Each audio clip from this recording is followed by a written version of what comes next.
சுதந்திரம் இந்த வார்த்தைக்கு பொருள் என்னங்க? உண்மையான சுதந்திரம்னா என்னது? ஒரு மனிதன் இன்னொரு மனிதன் மீது ஆதிக்கம் செலுத்தாத நிலைதான் உண்மையான சுதந்திரம். ஆனா இங்க சில அரசு அதிகாரிகளே, முக்கியமா காவல்துறையினரே, பொதுமக்கள் பரமேல சில காவல்துறையினர் ஆதிக்கத்தை செலுத்துறாங்க, அடக்குமுறை செய்கிறார்கள். இதுக்கு பேர் சுதந்திரமாங்க?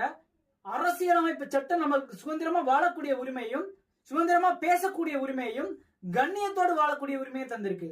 ஆனா அதெல்லாம் பறிக்கிற வகையில சில காவல்துறையினர் நடந்து கொள்றாங்க. உண்மையான சுதந்திரம் இங்க இருக்கா?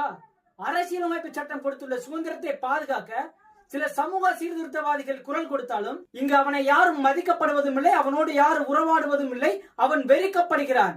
ஆனால் அரசியல்வாதி ஒருவர் அரசுக்கு எதிராக அறைகூவல் விடும் பொழுது அவரை தியாகியாகவும் மக்களின் பாதுகாவலனாகவும் உயர்ந்த இடத்தில் கொண்டு போய் வைக்கிறார்கள். இங்கு அரசியல்வாதிகள் அனுபவிக்கும் கொடுமைகள் எல்லாம் ஒரு சமூக சீர்திருத்தவாதியின் துணிச்சலை விட